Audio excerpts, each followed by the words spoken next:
नमस्कार, मैं रविश कुमार। न्यूज चैनलों के बनाए हुए दर्शकों की दुनिया में जब लोगों को समस्या होती है तो उन लोगों का नाम दर्शकों के बही खाते से काट दिया जाता है। आप देखेंगे कि सारी बहस दो दलों के दो नेताओं के आसपास घूम रही है और लोगों की आवाज किसी के आसपास नहीं पहुंच रही है। आज आप इन लोगों में नहीं हैं, लेकिन जब भी आप अपनी समस्या को लेकर अलग से लोग बनेंगे, यानी सड़क पर आएंगे, मीडिया को खोजेंगे, तो आपके लिए कोई नहीं आएगा। जो बदल चुका है उसे नोटिस करना भी आपका हमारा काम है। रविवार को दिल्ली में कई प्रदर्शन हुए। उन प्रदर्शनों में लोग मीडिया को खोजते रहे, घर जाकर चैनलों पर खुद को खोजते रहे। उम्मीद है जनता ने जनता का हाल देखा होगा। जंतर मंतर या रामलीला पर लोगों का आना अब किसी के लिए खबर नहीं है, मगर खबर यह है कि लोग फिर भी आ रहे हैं। चैनलों के लिए नहीं, बल्कि जनता बने रहने के लिए सड़कों पर आ रहे हैं। 3 मार्च को जंतर मंतर पर नौजवान भारत सभा, बिगुल मजदूर दस्ता ने भी एक बड़े प्रदर्शन में हिस्सा लिया। भगत सिंह रोजगार गारंटी कानून पास करने की मांग की गई, खाली पड़े सरकारी पदों को जल्दी भरने की मांग की गई और कहा गया कि ठेके पर जो नौकरी दी जा रही है उसे समाप्त किया जाए। आंगनवाड़ी वर्कर और हेल्पर के बच्चे और परिवार के सदस्य भी यहां पहुंचे। पिछले साल सितंबर महीने में, अब इसे ध्यान से सुनिएगा, प्रधानमंत्री ने ऐलान किया था कि आंगनवाड़ी वर्कर को दिया जाने वाला मानदेय 3,000 से बढ़ाकर 4,500 और हेल्पर का 1,500 से बढ़ाकर 2,250 किया जाएगा। कहा गया था कि 1 अक्टूबर से बढ़ा हुआ पैसा मिलेगा। उस समय प्रधानमंत्री ने वीडियो कॉन्फ्रेंसिंग के जरिए आंगनवाड़ी और आशा वर्कर से बात की थी। यह भी कहा था कि 4 लाख का बीमा मिलेगा। अक्टूबर में नहीं मिला, पैसा बढ़ा हुआ, नवंबर में नहीं मिला, दिसंबर में नहीं मिला, जनवरी में नहीं मिला और फरवरी में नहीं मिला। फरवरी में 1 फरवरी को बजट में घोषणा होती है। वही घोषणा Delhi state anganwadi workers and helpers association की शिवानी कौल ने कहा कि सितंबर 2018 की घोषणा और बजट में की गई घोषणा एक ही है, जो आज तक नहीं मिली है। एक ही बात की 2-2 बार घोषणा की गई, अभी तक एक नया पैसा इनके खाते में नहीं आया है। केंद्र सरकार की तरफ से, ये मैं अब आंगनवाड़ी कार्यकर्ताओं के लिए कह रहा हूं, केंद्र सरकार की तरफ से मिलने वाले, कहीं उसको मानदेय कहते हैं, कहीं उसको मानधन कहते हैं, उसको भी हमने बढ़ाने का फैसला किया है।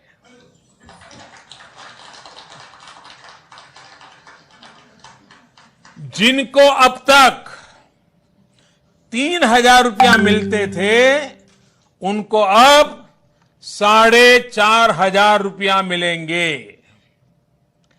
जिनका मानदेय 2,250 रुपये था, उसको बढ़ाकर 3,500 रुपये किया गया है। और ये सब केंद्र सरकार का मैं बोल रहा हूं, मैं राज्य सरकार नहीं बोल रहा हूं। वहीं आंगनवाड़ी सहायिकाओं को अब 1,500 की जगह पर 2,250 रुपये मिलेंगे। इतना ही नहीं, पोषण अभियान के तहत आईसीडीएस, सीएस जैसी तकनीक का इस्तेमाल करने पर 250 से 500 रुपये तक का अतिरिक्त प्रावधान भी किया गया है, जो कार्यकर्ता के उत्तम प्रदर्शन के आधार पर उनको विशेष रूप से मिलेगा। ये बढ़ा हुआ मानदेय हो, बढ़ा हुआ मानधन हो या बढ़ी हुई प्रोत्साहक राशि हो, ये सब कुछ अगले महीने से ही, यानी 1 अक्टूबर से शुरू हो जाएगा।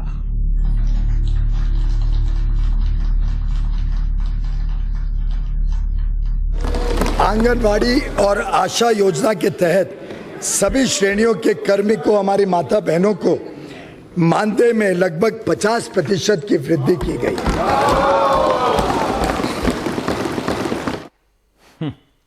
प्रधानमंत्री नरेंद्र मोदी ने सितंबर 2018 को वो ऐलान करते हैं कि आंगनवाड़ी वर्कर और आशा वर्कर को बढ़ा हुआ पैसा 1 अक्टूबर से मिलेगा। दिवाली से पहले पैसा आएगा। फिर 1 फरवरी के बजट में वित्त मंत्री जो ऐलान किया वो क्या था, और सांसद और सदन में तालियां बज रही थी। Delhi state anganwadi workers and helpers association की शिवानी कौल ने जब ये बात बताई तो हमें भी यकीन नहीं हुआ कि जिसकी घोषणा सितंबर 2018 में प्रधानमंत्री कर चुके हैं, उसी की दोबारा घोषणा संसद में बजट के सत्र में हो रही है। मोदी सरकार जो है पिछले 5 साल में जब से उनकी सत्ता बनी है, एक के बाद वो एक जुमला उछाल रही है। उन्होंने कहा 2 करोड़ रोजगार हर साल पैदा होंगे, ऐसा तो कुछ हुआ नहीं। आंगनवाड़ी महिलाओं के साथ भी उन्होंने पिछले साल दिवाली के वक्त पे बहुत ही एक भद्दा मजाक किया, जिसमें बोला कि 1500 और 750 रुपये की बढ़ोतरी है। हमारी यूनियन ने स्पष्ट तौर पर कहा कि हमें ये भीख मंजूर नहीं है, हमको कर्मचारी का दर्जा दो। लेकिन बात यह कि वो 1500 750 भी अभी तक हमारे अकाउंट में नहीं आए। अच्छा, तो यानी वो भी बाकी तमाम अच्छे दिनों और 15 लाख आपके हमारे अकाउंटों में जिनका इंतजार हम अब तक कर रहे हैं, वो वैसा ही एक जुमला साबित हुआ। 1500 750 तो अभी भी आप किसी बहन से पूछिए नहीं आया है।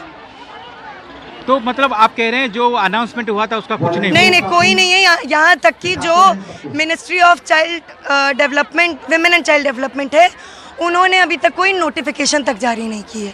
अच्छा, तो ये तो आप उनसे भी इसकी तायीद करवा सकते हैं। इस तरीके की कोई नोटिफिकेशन अभी सरकार की तरफ से आई भी नहीं है। सुना आपने, आपको यकीन हुआ? आंगनवाड़ी वर्कर और हेल्पर का काम बहुत महत्वपूर्ण होता है। इनकी उपलब्धियों का सरकार और सरकारें अपने लिए भुना लेती हैं उपलब्धियों को, मगर इनके काम को कभी मान्यता नहीं देती हैं। न्यूनतम मजदूरी से भी कम पर ये महिलाएं काम करती हैं। दिल्ली में ही करीब 11,000 के करीब आंगनवाड़ी केंद्र हैं, जैसा कि शिवानी ने बताया, और इन केंद्रों में गरीब बच्चों को बुनियादी तालीम के अलावा उन्हें ऐसा पौष्टिक आहार दिया जाता है ताकि 0 से 6 साल के बच्चों में कुपोषण की कमी आए, स्वास्थ्य बेहतर हो। पका हुआ भोजन और घर ले जाने के लिए पंजीरी दी जाती है। इसके अलावा पोलियो से लेकर कई प्रकार के टीकाकरण अभियान भी इन्हीं आंगनवाड़ी वर्करों के जरिए होता है, मगर सब कुछ ठेके पर और बेगार कराया जाता है। बेगार का मतलब पगार ही ठीक से नहीं देना, कम से भी कम देना। हमने आपको दिल्ली के कुछ आंगनवाड़ी सेंटरों की तस्वीरें दिखाई ताकि आपको अंदाजा हो सके कि इनका काम क्या है और कितना जरूरी है। दिल्ली शहर में एक आंगनवाड़ी वर्कर को 10,000 के करीब मिलता है। रिपोर्ट वगैरह अपलोड करने के लिए इंटरनेट का 500 देने की बात थी, मगर आज तक नहीं मिला। इस 10,000 में केंद्र सरकार का हिस्सा मात्र 1500 है। प्रदर्शन में मांग की गई कि 1975 से समेकित बाल विकास योजना से हजारों महिला वर्करों को हटाने के लिए अब डायरेक्ट बेनिफिट ट्रांसफर यानी सीधे पैसा देने की योजना लाई जा रही है। शिवानी कौल का कहना है कि यह स्थायी काम है। दिल्ली के पड़ोसी राज्य हरियाणा में 8 फरवरी को 50,000 से अधिक आंगनवाड़ी वर्कर महिलाएं प्रदर्शन कर रही हैं। वहां मुख्यमंत्री मनोहर लाल खट्टर ने कहा था कि 11,400 देंगे, मगर आज तक पैसा नहीं मिला। इसे लेकर कई जिलों में प्रदर्शन चल रहे हैं। हर जगह आंगनवाड़ी वर्कर की मांग है कि उन्हें ठेके की जगह स्थायी कर्मचारी की मान्यता मिले, सम्मानजनक पैसा मिले, मगर टीवी ने इन्हें एक तरह से जनता के रूप में ही गायब कर दिया है। चुनाव के मौके पर जनता के मुद्दे गायब हैं, नेता अपनी तरफ से जनता पर मुद्दे थोप रहे हैं। आप ही सोचिए कि दिल्ली में 10,000 में जैसे दिल्ली जैसे शहर में किसी का कैसे गुजारा चलेगा। कुछ नहीं की जगह कुछ तो देने और मिलने के नाम पर इन महिलाओं का जमाने तक शोषण हुआ। रविवार को हमारे सहयोगी सुशील महापात्रा जंतर मंतर न गए होते तो यह सब पता ही नहीं चलता। हमारी यही समस्या है कि एक तो जो हमारी सैलरी बहुत कम है, वर्कलोड बहुत ज़्यादा है, पेंशन का वर्क करना पड़ता है, इतना सर्वे है, और उसके साथ ही हमारे को बच्चों को भी देखना होता है, प्री स्कूल भी चलाना होता है। उसके बावजूद बहुत कम समय होता है हमारे पास, लेकिन फील्ड का वर्क बहुत ज़्यादा होता है, और इतना वर्कलोड होने के बावजूद हमारे को उस मतलब कि लेवल की हमारे को जो है सैलरी नहीं मिलती है जो हमारे को मिलनी चाहिए। फील्ड में क्या क्या काम आप लोग करती हैं? फील्ड में हम सर्वे का भी करते हैं, बच्चों के इंजेक्शंस लगवाना वो भी सारा करते हैं, कि BLOs का वर्क करते हैं, इलेक्शंस का काम करते हैं, बहुत सारे पेंशन की वेरिफिकेशंस करते हैं। हमें मजदूर का भत्ता क्यों नहीं दिया जाता, पूरी हमारी सैलरी क्यों नहीं दी जाती, हमें पक्का क्यों नहीं किया जाता। तो आपको कितना तनख्वाह मिलती है? हमारी तनख्वाह हुई थी 10,178 रुपये डिक्लेयर हुई थी, बट हमारा नेट का जो चार्ज है वो हमें नहीं मिल रहा है, 9,600 मिल रहा है हमें, वो पैसा मिल रहा है। उसके अलावा जो नेट रिचार्ज करना तो हमें पहले से करना पड़ता है कि ना, महंगाई तो जहाँ तनख्वाह बढ़ती है उससे डबल तो महंगाई बढ़ जाती है, फिर हमारी फैमिली तो सफ़र करती है और हम उतना उससे ज़्यादा काम करते हैं। हमें एक्स्ट्रा काम दिया जाता है। जब गर्मी की छुट्टियां मिलती हैं वर्कर को, सभी वर्कर को, टीचर्स को मिलती हैं, वर्कर्स को क्यों नहीं मिलती गर्मी की छुट्टियां? वर्कर से काम तो कराया जाता है लेकिन छुट्टियां नहीं मिलती हैं। हमें PF से नहीं मिलता, हमें पेंशन का कोई जुगाड़, अगर हमें कुछ हो जाता है तो हमें मेडिकल नहीं मिलता कि हम छुट्टी लेकर बीमार हैं तो कुछ हम अपना मेडिकल लगा के छुट्टी ले सकें।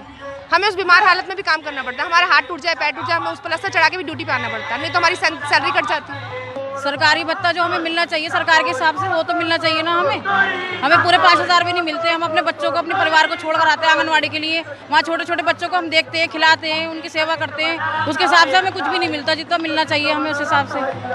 हम भी अपना घर परिवार छोड़ कर आते हैं, 3-4 घंटे के लिए आते हैं, छोड़ के सब कुछ अपना घर परिवार। कोई बीमार है हमारे घर में, हमारा बच्चा भी खत्म हो गया इसी चक्कर में, किडनी खराब हो गई थी उसकी, तो उसका भी मतलब एक्सपायर हो गया, वो भी हम लोग आंगनवाड़ी देख रहे हैं। मैं 11वां साल लग रही है मुझे आंगनवाड़ी में काम करते हुए, और जिस हिसाब से हमें मिलना चाहिए वो मिलता नहीं। अब उसका इलाज वगैरह भी था, हम सही से कर नहीं पाते थे, सरकारी अस्पतालों में ठोकरे टकरे खाई हमने, हमारा बच्चा भी खत्म हो गया, एक्सपायर हो गया।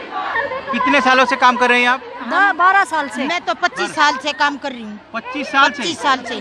कितना तनख्वाह मिलती है आपको? 275 रुपए काम पे लगी थी, अब मिलती है 10,000। 10 भी पूरा नहीं है अभी 10 भी पूरे नहीं है, 9,600। अच्छा, हाँ जी। तो क्या 9,600 में क्या समस्या होती है परिवार चलाना? परिवर्तन क्या, अब उसमें कुछ मिल भी तो नहीं रहा, और बच्चों को भी सारी चीजें फैसिलिटी नहीं है। बच्चों को ठंड में नीचे जमीन पे बैठाना, बच्चों के लिए भी फैसिलिटी नहीं, जिसके लिए हम काम कर रहे हैं, जिस बच्चों की बुनियाद बढ़ाने के लिए बच्चों को फैसिलिटी नहीं दी जा रही, तो फायदा क्या काम करने का। और जितना काम हमसे, सारा काम सारा डाटा आंगनवाड़ी वर्कर से जाता है, टोटल पॉपुलेशन आंगनवाड़ी वर्कर से मिलती है, और हमारे को ही पैसे नहीं दिए जा रहे, मानदेय देते हैं, तनख्वाह नहीं देते, सरकारी दर्जा नहीं है हमारे लिए कोई भी, ना कभी छुट्टियां हैं।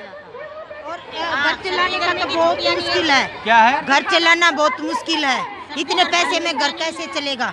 अगर कोई क्या कर रहे हैं? खाना भी ऐसे ही आता है, बच्चे उनको खाते भी नहीं है, दलिया खिचड़ी ये आते हैं आंगनबाड़ी में। आंगनवाड़ी में दलिया खाना खिचड़ी ठीक नहीं मिलती है? अच्छा खाना नहीं मिलता। जंतर मंतर और रामलीला मैदान में मजदूरों के अधिकारों को लेकर रैली भी हुई। जब सरकार मजदूरों के कानून में बदलाव करती है तो अंग्रेजी अखबारों में वाहवाही छपती है, मगर मजदूर उन बदलावों को कैसे देखता है और उन बदलावों के कारण उस पर क्या बीतती है हम नहीं जान पाते। रामलीला मैदान से जंतर मंतर तक रविवार को मजदूरों का अलग से मार्च निकला। इस मार्च में मजदूरों के अधिकार के लिए लड़ने वाले trade union, centre of Karnataka, Odisha, भेल मजदूर ट्रेड यूनियन और मजदूर अधिकार संघर्ष अभियान मासा सहित कई संगठनों की तरफ से ये लोग यहाँ पर जमा हुए। अलग अलग राज्यों से कानूनों में बदलाव कर परमानेंट नौकरी को समाप्त किया जा रहा है और ठेके की नौकरी को बढ़ावा दिया जा रहा है।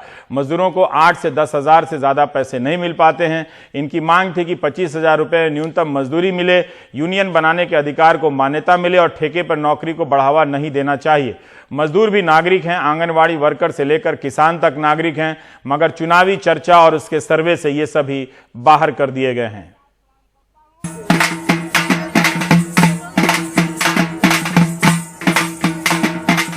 एक गाड़ी 280 रुपये हरियाणा से आया हूँ मैं, जींद से, जिला जींद है।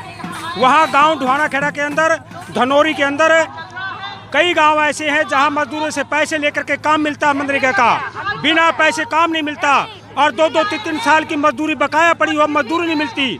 बीडीओ के पास जाते हैं, डीसी साहब के पास जाते हैं, बार बार धरने प्रदर्शन भी करते हैं, लेकिन कोई मजदूरी देने के लिए लायक नहीं है। ना प्रशासन ही सुनता, ना सरकार ही सुनती। जो काम किया उस पर पैसा नहीं आ रहा है, दूसरे लड़के पर आ रहा है पैसा, उनमें से निकाल कर 10 दिन काम किए, 5 दिन का मिला और कहा कि नहीं आ रहा है रोजगार से।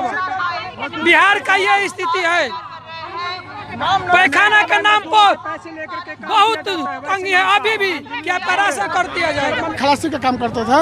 क्या हुआ? आप क्या सह चालक है। समस्या हमारा ये है कि मालिक मीठा मीठा बतिया करके बोला कि दवा कराएंगे, दवा नहीं कराया। ये सब गांव के लोग चंदा लगा के 10 लाख रुपए हमको जिलाए। 10 लाख? 10 लाख ऐसा मजदूर, सब मजदूरों का चंदा लगा है। सदरा का एक्सीडेंट किया है, मालिक दवा नहीं कराया, बोला कि मर जाएगा तब रुपया देंगे। अभी तो जिंदा है, वो अपना गाड़ी बनवा के चलवा रहा है। आज हमारा 3-4 साल का लड़का है, 3 साल के लड़की है। ये बताइए हम कैसे जिएंगे?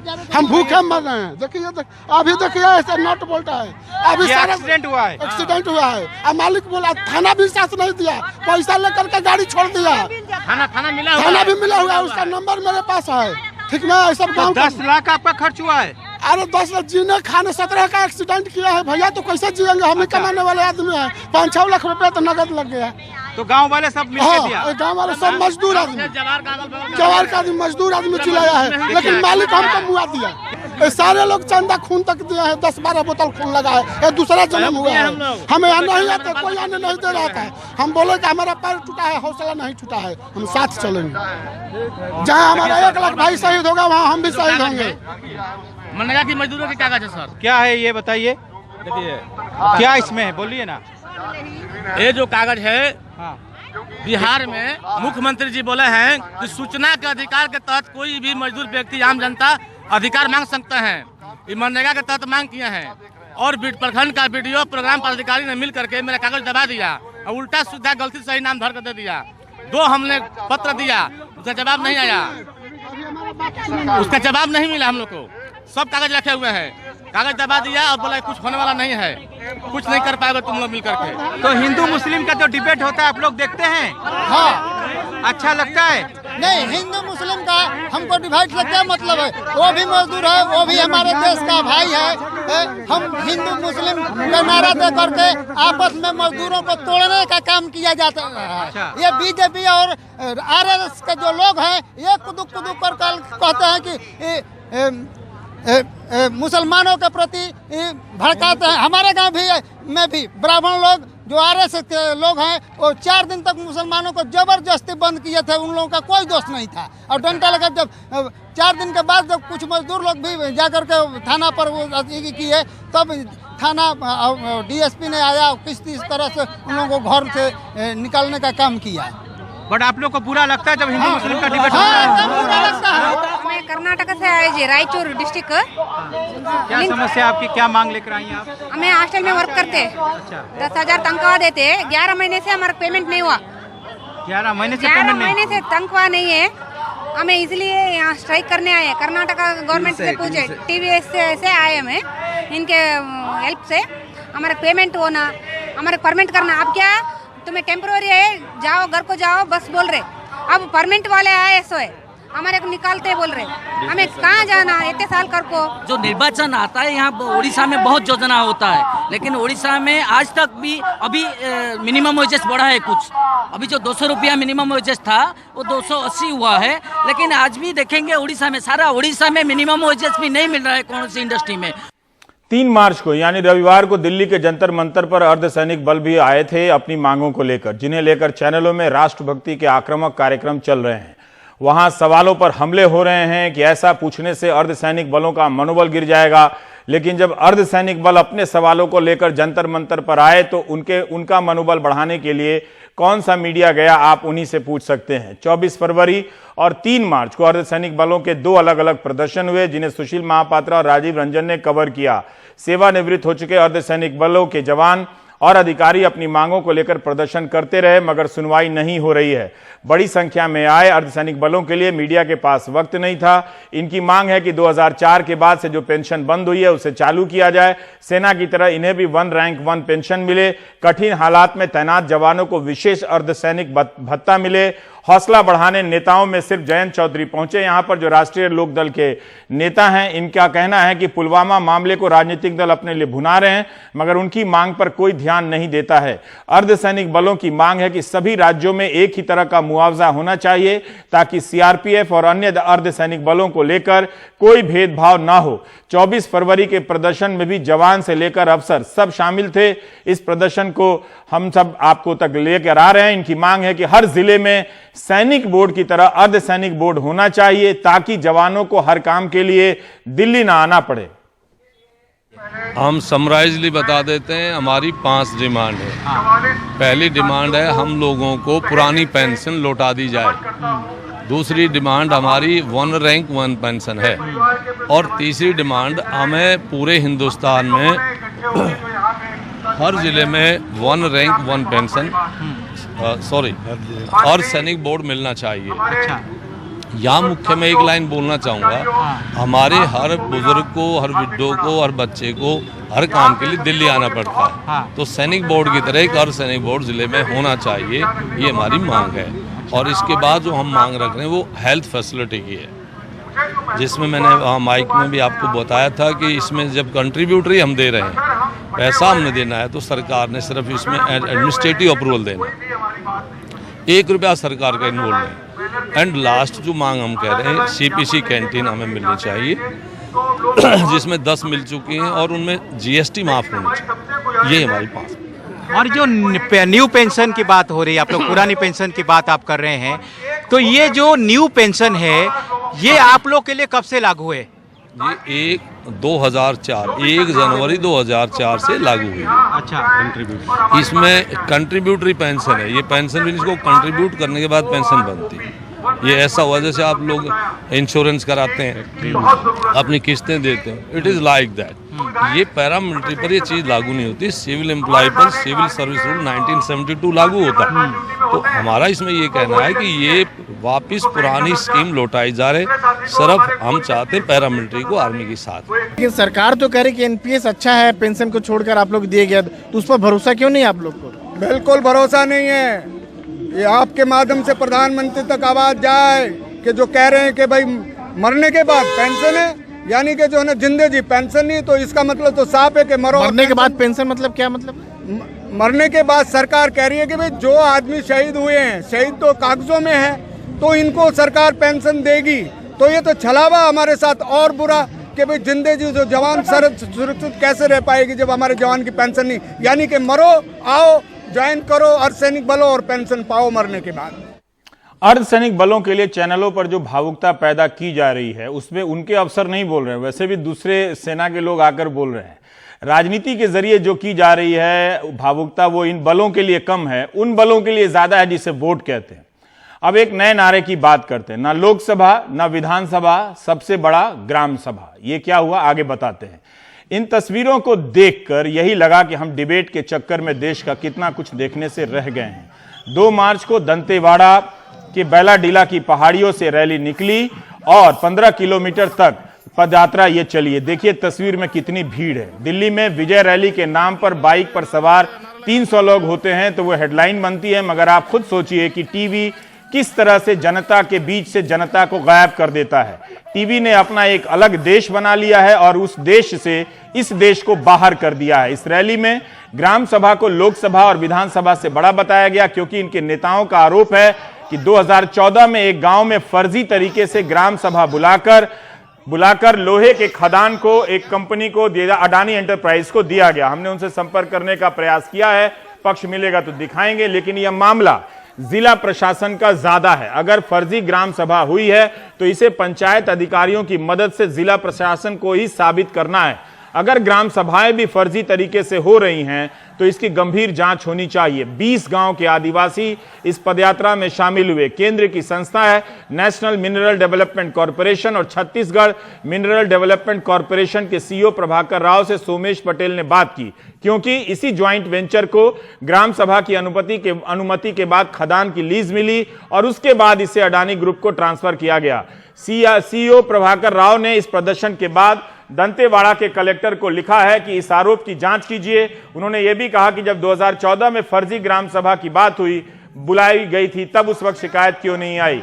इस मार्च का यही मकसद एक नहीं था, इसमें केंद्र और राज्य सरकार दोनों को चेतावनी दी गई कि वन भूमि अधिनियम 2006 के अनुसार जंगलों की जमीन पर उनका अधिकार सुनिश्चित किया जाए। इस रैली में केंद्र और राज्य सरकार के खिलाफ नारे लगे और कहा गया कि ग्राम सभा को अनदेखा ना करें। हमारे सहयोगी सोमेश पटेल ने वन मंत्री मोहम्मद अकबर से पूछा तो उन्होंने कहा कि मामले की पूरी जानकारी नहीं है, हम पता करेंगे। मेरा नाम धीरज राणा है और मैं जिला दंतेवाड़ा सर्ववादी संघ का महासचिव हूँ। कल जो रैली हम लोगों ने किया वो सरकार की नीति के खिलाफ, यहाँ पर निजी कंपनियों को संविधान का उल्लंघन करते हुए 5वीं अनुसूची पेशा कानून 1996 का उल्लंघन करते हुए पूरे खदानों को निजी कंपनियों के हाथों में सौंप दिया गया है। इसके खिलाफ हमारी कल महारैली निकाली गई सर्ववादी समाज द्वारा और इस रैली में हम सरकार को बताना चाह रहे थे कि जो भी आप यहाँ पर निजी हाथों में कंपनी को दे रहे हैं ये असंवैधानिक है। अगर किसी को इस तरह की शिकायत है तुरंत वो ये दर्ज करना चाहिए था अपना जो शिकायत, और कलेक्टर ऑफिस को जाने में किसी की रोक नहीं है। और देखिए 2014 में ग्राम सभा हुई और वो एनवायरनमेंट क्लियरेंस के लिए पब्लिक हियरिंग भी हुई आप 2019 में आके आप बता रहे हैं कि नहीं हुआ, ये कहना उचित नहीं है। और पूरा रिकॉर्ड अवेलेबल है डिस्ट्रिक्ट ऑफिस में, कोई भी जाके देख सकते हैं। फिर भी ये जिस तरह इन्होंने जो अखबार में दिया है और ये आरोप लगाया है, उसके लिए ये जो कंपनी है जेवी कंपनी की तरफ से हमने एक चिट्ठी लिखा कलेक्टर साहब को, कलेक्टर दंतेवाड़ा को, ये सभी गाँव वासियों को, उनके प्रतिनिधियों को बुला के एक बैठक कराया जाए, आमने सामने उस तरह की पूरे बात डिस्कस किया जाए और उनसे जो भी शिकायत है हम लोग ये जॉइंट वेंचर कंपनी लेगी और उसी हिसाब से जैसा कलेक्टर साहब के आदेश होगा उसी हिसाब से हम आगे काम जो है वो करेंगे उन गाँव में, अगर यदि कुछ रह गई। वैसे ही एक बात है, ये जॉइंट वेंचर कंपनी जो है इसका भी एक CSR एक्टिविटी करने का कुछ दायित्व है, उसके अंतर्गत हम करेंगे। देश में कितना कुछ हो रहा है, टीवी में सिर्फ 2 ही बातें हो रही हैं। 4 मार्च की इंडियन एक्सप्रेस में अशोक गिलाटी और रंजना रॉय ने लिखा है कि पिछले 4 सरकारों में, 4 नरसिम्हा राव से लेकर पिछले 4 सरकारों में मोदी सरकार का प्रदर्शन कृषि क्षेत्र में औसत रहा है, सबसे खराब। 2022 से 23 तक किसानों की आमदनी दुगनी करनी है तो खेती को 3 साल तक 10% की दर से विकास करना होगा, मगर इस वक्त विकास दर है 2.9%। इस हिसाब से अगले 3-4 सालों में खेती में 15% का विकास दर चाहिए, तब जाकर आमदनी दुगनी होगी, जो कि असंभव है। बात प्रधानमंत्री की आ गई है तो एक और बात, उन्होंने डिस्लेक्सिया को लेकर जो राजनीतिक मजाक किया है वो अच्छा नहीं था। यह वो बीमारी है जिससे पढ़ने लिखने की क्षमता बस धीमी होती है, प्रतिभा में कोई कमी नहीं होती है। आपने तारे ज़मीं पर फिल्म देखी होगी, किसी की कमजोरी का या किसी की बीमारी का मजाक नहीं उड़ाया जाता है। ये बात प्राइमरी के बच्चों को भी सिखा दी जाती है। इतनी सी बात प्रधानमंत्री को नहीं बताना चाहिए, लेकिन आप देखिए कि उन्होंने क्या किया, गेस कीजिए कि वे किसका मजाक उड़ा रहे हैं। डिस्लेक्सिक बच्चे ऐसे बच्चे होते हैं जिनकी लर्निंग और राइटिंग पेस बहुत ज्यादा स्लो होता है, बट उनकी इंटेलिजेंस और क्रिएटिविटी लेवल काफी अच्छा होता है। जैसे कि हम तारे जमीन पर मूवी में दर्शीन रावल का जो भी क्रिएटिविटी लेवल था वो काफी अच्छा था। तो कोई 40-50 साल के बच्चे को भी ये योजना काम आएगी?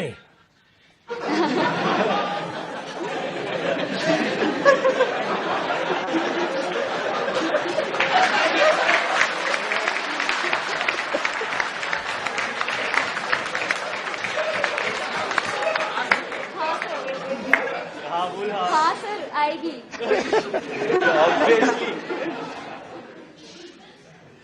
तो सर बेसिकली फिर तो ऐसे बच्चों की माँ बहुत खुश हो जाएगी।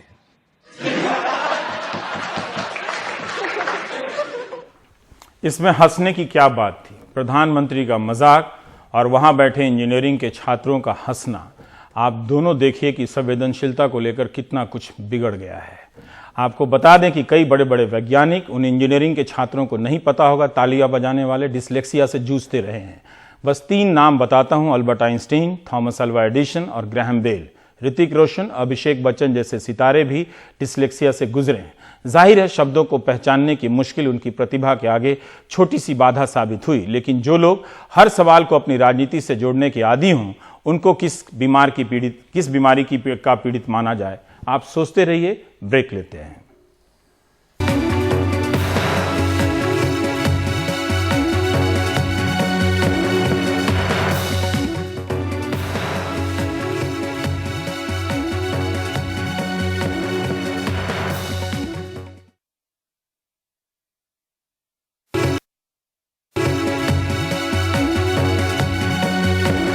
और अब बात एक ऐसे शख्स की जिसने पुलवामा आतंकी हमले के 44 शहीदों के परिवारों को 110 करोड़ रुपए देने की पेशकश की है।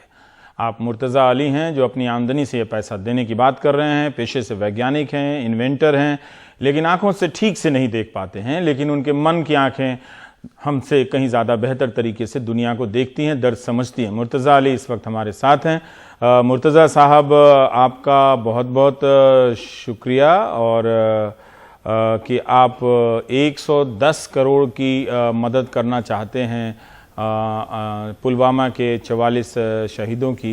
हम ये जानना चाहेंगे, कोई भी जानना चाहेगा कि 110 करोड़ के मालिक मुर्तज़ा अली क्या क्या करते हैं? रवि जी, पहले तो आपका धन्यवाद कि आपने अपने शो में मुझे बुलाया और लोगों का सामना करने के लिए मुझे मौका दिया। मैं पिछले 10 साल से एक टेक्नोलॉजी के ऊपर काम कर रहा था जिसका नाम है फ्यूल बर्न रेडिएशन टेक्नोलॉजी, और इस टेक्नोलॉजी से हम लोग बिना जीपीएस के रोड पे चलने वाली किसी भी गाड़ी को, ना हमको किसी जीपीएस की ज़रूरत है, ना जीपीआरएस की ज़रूरत है, ना किसी कैमरे की ज़रूरत है, हम लोग उसको बिना किसी उपकरणों को लगाए, गाड़ी के अंदर कोई इंस्टॉलेशन किए बिना, उसमें जलने वाले फ्यूल से निकलने वाली रेडिएशंस को थ्रू सैटेलाइट हम लोग कैच करके उस पर्टिकुलर गाड़ी को आइडेंटिफाई कर सकते हैं। उसमें माल कितना है उसके माल को आइडेंटिफाई कर सकते हैं, उसके वेट को +- 5 kg के आधार पे, उसके अंदर फ्यूल कितना है उसको हम लोग आइडेंटिफाई कर सकते हैं। तो इस टेक्नोलॉजी को हमने पिछले 10 साल के R&D के रिज़ल्ट में हमने बनाया इसको और इसका ट्रायल करने की उसमें है हम लोग। 2012 में इसका पहली बार हमने ट्रायल भी किया था और पिछले 3 साल से यानी 2015 से हम लगातार इस सरकार के साथ इस कोशिश में है कि ये टेक्नोलॉजी सरकार के पास पहुँचे, तो इससे देश की सुरक्षा के लिए जो कई बड़े खतरे हैं, आतंकी हमले हैं 110 या करोड़ बॉर्डर पार, क्या आप 110 ये टेक्नोलॉजी दे के सरकार से 110 करोड़ लेके वापस दान करना चाहते हैं? नहीं रवि जी, ऐसा कोई हमारा इरादा नहीं है। इनफैक्ट हमने सरकार को आंतरिक सुरक्षा और देश की सुरक्षा के लिए माननीय प्रधानमंत्री जी को 2 अक्टूबर 2018 को सिर्फ 1 रुपए की रॉयल्टी के ऊपर हमने देश की सुरक्षा के लिए इस टेक्नोलॉजी को एंडोर्स करने के लिए अधिकार हस्तांतरण बना के प्रधानमंत्री कार्यालय में भेजा हुआ है, जिसके ऊपर अभी साइन होके आना माननीय प्रधानमंत्री जी से बाकी है। मैं उस पैसे की बात जानना चाहता हूं कि 110 करोड़ रुपए आप कहां से लाएंगे? अगर प्रधानमंत्री कार्यालय आपके ही इंटरव्यू के अनुसार अगर सक्रिय हो गया, बात आगे बढ़ गई, तो वो पैसा कहां से आएगा? ये पैसा हम अपनी जो व्यक्तिगत जो आय है, जो इस टेक्नोलॉजी के साथ जो हम लोग रिटर्न ऑफ इन्वेस्टमेंट लेने वाले हैं, क्योंकि जाहिर सी बात है कि प्रोजेक्ट बड़ा है, जब ये इंफ्रास्ट्रक्चर भी इसके ऊपर काफ़ी बड़ा लगने वाला है और हमें अपना जो रॉयल्टी या रिटर्न्स ऑफ टैक्सेबल इनकम जो मेरी बनने वाली है उसमें से मैं देने वाला हूँ। जो अभी आएगी उसमें से आप देंगे? पर नहीं, जो आएगी नहीं, हमने प्रधानमंत्री कार्यालय में इसकी पूरी पेशकश की है। जिस दिन हमें बुलाया जाएगा उस दिन हम इस चीज़ को देने में समर्थ हैं। अच्छा, जिस दिन बुलाया जाएगा उस दिन आप ये पैसा आप दे देंगे, 110 करोड़ का डिमांड ड्राफ्ट? जी सर, ये कमाल की बात है मुर्तज़ा साहब, ये ख्याल बड़ा आपका नेक है। हम जानना चाहते हैं कि ये सिर्फ ये पैसा सरकार अपने विवेक से इस्तेमाल करेगी या आप इसमें कोई शर्त रखना चाहते हैं कि सिर्फ इन 44 जवानों में के परिवारों को दिए जाएं या और भी शहीदों के परिवारों को दिए जाएं? देखिए, इसमें सरकार अपने स्वविवेक से कार्य करेगी, लेकिन हमारी इच्छा है कि इससे ऐसा कुछ हो जिससे ऐसे लोगों को मदद मिले जहां अभी तक मदद नहीं पहुंच पाती है। जाहिर सी बात है, सीआरपीएफ के जवानों के लिए जो ये 44 जवान शहीद हुए, इनके परिवारों को मदद पहुंचे, क्योंकि जैसा हमें पता लगा इसके लिए कोई पेंशन की भी कोई योजना नहीं है। मैंने आप ही के शो से पता चला कि सीआरपीएफ या अर्धसैनिक बलों के लिए किसी तरह की पेंशन की भी स्कीम नहीं है। तो कोशिश ये रहनी चाहिए सरकार की तरफ से भी कि स्वविवेक से इसका सही इस्तेमाल हो पैसे का। और आप थोड़ा आपसे जानना चाहते हैं कि जिस तरह से लोगों में ये जागरूकता आई है मदद करने की, आपकी अपनी यात्रा कैसी रही कोटा से मुंबई तक आने में? देखिए रवीश जी, किसी भी चीज़ के लिए जब कोई मकसद होता है, 2008 में मैंने कोटा शहर छोड़ा था, उसके बाद 2008 से लेकर 2014 तक मैं जयपुर में इस टेक्नोलॉजी के ऊपर काम कर रहा था। और पर्टिकुलर इस टेक्नोलॉजी जिसके लिए मैंने ये वर्कआउट किया है, काफ़ी संघर्ष का वक्त रहा है। इनफैक्ट 2015 में जब मैं मुंबई आया था तब मेरे हाथ खाली थे, और जब मैं इस टेक्नोलॉजी की बात सरकार के साथ या किसी भी बड़ी कंपनी के साथ मैंने बात करी तो इसका काफ़ी मजाक भी बना है और लोगों ने आज भी लोगों के विश्वास से परे है। लेकिन हमने बार बार सरकार को भी एक ही चीज़ का निवेदन किया है कि आप हमें एक मौका दें, तो हम इसको जो है वो लोगों के सामने लाना चाहते हैं। यहाँ तक कि देश की सुरक्षा के लिए 2015 में भी जब उरी पे आतंकी अटैक हुए थे, उस टाइम भी मैंने प्रधानमंत्री कार्यालय में ये निवेदन किया था कि इस टेक्नोलॉजी को अगर सरकार इस पे एक बार विचार करे तो शायद ऐसी घटनाएं ना हो, क्योंकि जिस टेक्नोलॉजी पे हम बात करें, गाड़ी जिस तरीके से आइडेंटिफाई होती है, तो जो विस्फोटक गाड़ी के अंदर जिस तरह से अभी पुलवामा में हुआ कि गाड़ी को डैश किया गया, तो ऐसी घटनाएं नहीं होती क्योंकि वो गाड़ी समय रहते पहचान ली जाती है। ये टेक्नोलॉजी सरकार काम में ले। पर मुर्तजा साहब देखिए, कई लोग कह सकते हैं, सवाल पूछना बड़ा मुश्किल काम होता है कि अभी आपके पास ये जो कई बार 110 करोड़ सुन के लोग कई तरह की बातें सोचते हैं, क्या वो पैसा अभी आपके पास है? वो पैसा है तो वो किस तरह का पैसा है? इस तरह की बातें लोग सोचते हैं कि प्रचार पाने से ज़्यादा और क्या मकसद है? उस पैसे का स्रोत पूछते हैं लोग, सोर्स पूछते हैं। देखिए, ये पैसा मैं बार बार इस चीज़ को डिक्लेयर कर चुका हूँ कि ये मेरी टैक्सेबल इनकम का पार्ट है, जो उसका मैं रिटर्न के अंदर डिक्लेयर करने वाला हूँ, और इसकी कागजी कार्रवाई मैंने प्रधानमंत्री कार्यालय में भेजी है, अपना प्रोफाइल भेजा है, और जैसा वहाँ से निर्देश होगा, क्योंकि रवि जी मुझे इस बात की बहुत तकलीफ़ है कि पैसे का सोर्स पूछना से ज़्यादा इम्पोर्टेंट था कि ये पैसा अगर प्रधानमंत्री कार्यालय में पहुँचने का रास्ता बन जाता तो शायद ज़्यादा अच्छा होता, लोगों की मदद होती। बल्कि मुझे बहुत तकलीफ है इस चीज़ को मीडिया के सामने कहते हुए कि जब मैं मेरी टेक्नोलॉजी के लिए पिछले 3 साल से बात कर रहा था तो उतना मीडिया ने उसको नहीं करा, और आज मैं जब मैं आज ये पैसे का प्रचार पाने का एक माध्यम अगर आप बोलें तो मैंने मेरे और मेरे परिवार को असुरक्षित डिक्लेयर, मतलब मैं ब्लाइंड हूँ, मैं आपको नहीं देख सकता हूँ, मैं आपकी टीवी स्क्रीन नहीं देख सकता हूँ, और इस चीज़ को मीडिया ने जिस तरह से पिछले 2 दिन में सोशल मीडिया ने जिस तरह से प्रचार किया है। पर एक बात मुर्तजा साहब मैं कहना चाहता हूं कि ये जिस भी टेक्नोलॉजी की आपकी या कोई और होती, मैं अपने बारे में तो कह सकता हूं कि हम लोग इसे समझने की योग्यता नहीं रखते हैं। तो वो आप वैज्ञानिकों का मामला है, इंजीनियरों का मामला है, वही लोग समझ के तय कर सकते हैं कि आपकी जो आपकी दावेदारी है वो सही है कि नहीं है। पर आपका ख्याल अच्छा है कि आप मदद करना चाहते हैं 2 तरह से, कि एक उसका जो भी आपका पैसा है उससे शहीद परिवारों को मदद मिल जाए, और जो भी आपकी क्षमता है उसे एक ऐसी टेक्नोलॉजी मिल जाए, बन जाए, जिससे आप समय से पहले ऐसी विस्फोटक भरी गाड़ियों को आप पकड़ लें। बहुत बहुत शुभकामनाएं आपको कि आप अपने मकसद में कामयाब हो। जरूर कहना चाहूंगा जी, बहुत संक्षेप में, समय नहीं है। जी, मैं आपसे सिर्फ एक चीज़ कहना चाहूँगा कि जितना मुझे शहीदों की मदद करने में खुशी है, उससे ज़्यादा मुझे तकलीफ़ इस बात की है कि अगर समय रहते ये टेक्नोलॉजी काम होती तो शायद ये 44 लोगों की जान बच सकती थी। चलिए, अब हो सकता है कि आपकी बात पर लोगों का ध्यान जाए इसी बहाने। बहुत बहुत शुक्रिया मुर्तज़ा अली आपका और आपके नेक ख्यालों का, बहुत बहुत शुक्रिया। 10 बजे।